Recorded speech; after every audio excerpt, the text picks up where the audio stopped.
আশ্বিনের শারদ প্রাতে বেজে উঠেছে আলোকমঞ্জিত, ধরণীর বহিরাকাশে অন্তরিত মেঘমালা, প্রকৃতির অন্তরাকাশে জাগরিত জ্যোতির্ময়ী জগন।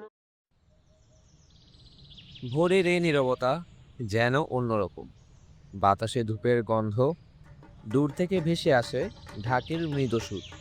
শহর ধীরে ধীরে জেগে উঠছে, কারণ আজ Mahalaya. Hello everyone, welcome to the first episode of চট্টলার দুর্গা উৎসব। আইলো আমার প্রাণ লো আবার আইলো উমা বাড়িতে, এইলো গিরি শোনলো খবর, এইলো গিরি শোনলো খবর, আইলো নারদ মুনিতে, আইলো আমার প্রাণ লো আবার আইলো উমা বাড়িতে, আইলো আমার প্রাণ লো আবার আইলো উমা বাড়িতে।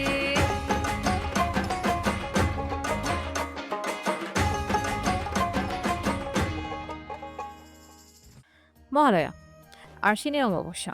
এই দিনে দেবী দুর্গা মর্তে আগমন করেন।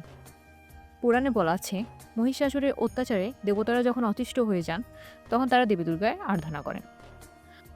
তবে মহালয়ার শিকড় ছড়িয়ে আছে হাজার বছরের ইতিহাসে। পিতৃপক্ষের শেষ দিনে পূর্বপুরুষদের শান্তির জন্য তর্পণ করা হয়, আর এই বিশ্বাস থেকে শুরু হয় মহালয়া। তবে বাঙালির মহালয়া মানে আরও অনেক কিছু। সর্বপ্রথম 1931 সালে আকাশবাণী কলকাতা থেকে সর্বপ্রথম প্রচারিত হয় মহালয়া অনুষ্ঠান। বাঙালির কাছে মহালয়া মানে একটাই কণ্ঠ, বীরেন্দ্র কৃষ্ণ ভদ্র। তার গলায় চণ্ডীপাঠ, আর তাতে জেগে উঠে অজস্র মনে একটাই অনুভূতি, মা আসছেন। আশ্বিনের শারদ প্রাতে যখন এই মন্ত্রটি বেজে ওঠে, তখন মনে হয় না কোন একটি অনুষ্ঠান শুরু হতে যাচ্ছে, বরং মনে হয় বাঙালির শ্রেষ্ঠ উৎসবে আগমনী বার্তা এসেছে। আর এই জাদুকরী মুহূর্তটি প্রাণপুরুষ হলেন বীরেন্দ্র কৃষ্ণ ভদ্র। একটু ভাবুন তো, যার কণ্ঠস্বর ছাড়া আমাদের পূজা কল্পনা করা হতো না, সেই কণ্ঠস্বরই একসময় দাঁড়িয়েছিল বাতিল হওয়ার মুখে। তার কণ্ঠস্বর ভেঙে গিয়েছিল এক গুরুতর অসুখে। সেই ভাঙা কণ্ঠ নিয়েই তিনি অডিশন দিতে যান রেডিওতে। তাকে সেখান থেকে ফিরিয়ে দেওয়া হয়েছিল। সাল 1931 প্রথমবারের মতো আকাশবাণীতে সম্প্রচারিত হলো মহিষাসুরমর্দিনী। লেখা বাণী কুমারের, পঙ্কজ কুমার মল্লিকের সুরালোক ও বীরেন্দ্র কৃষ্ণ ভদ্রের কণ্ঠ। তৈরি হলো যেন এক ম্যাজিক, আর মুহূর্তে তা হয়ে উঠল বাঙালি জীবনের অবিচ্ছেদ্য অংশ। কিন্তু এই জনপ্রিয়তাকেও চ্যালেঞ্জের মুখে পড়তে হয়েছে। গোড়া ব্রাহ্মণ সমাজ আপত্তি তুলেছিল, কারণ তিনি ব্রাহ্মণ নন। আবার 1976 সালে এক নজিরবিহীন সিদ্ধান্ত নেওয়া হলো, মহিষাসুরমর্দিনীর বদলে নতুন একটি অনুষ্ঠান সম্প্রচার করা হবে, যেখানে কণ্ঠ দিবেন স্বয়ং মহানায়ক উত্তম কুমার। কিন্তু বাঙালি দেখিয়ে দিল তাদের হৃদয়ে কে আছে।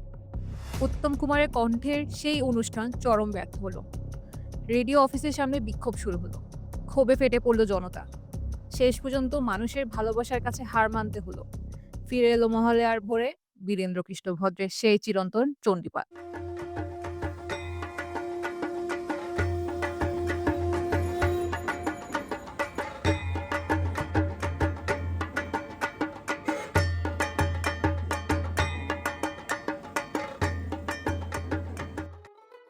শহর জুড়ে একের পর এক প্যান্ডেল সাজানো হচ্ছে।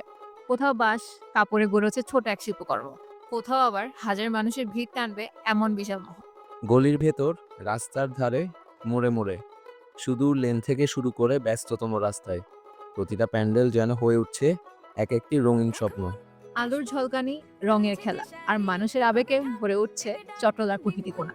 সামনের দিনগুলোতে প্যান্ডেলে আলো জ্বলবে, সাজসজ্জায় ভরে উঠবে প্রতিটি লেন। আর এখন সময় সেই মুহূর্তের দিকে এগোচ্ছে, যখন প্যান্ডেলের আলো জ্বলে উঠবে আর শুরু হবে পঞ্চমী রাতের গল্প।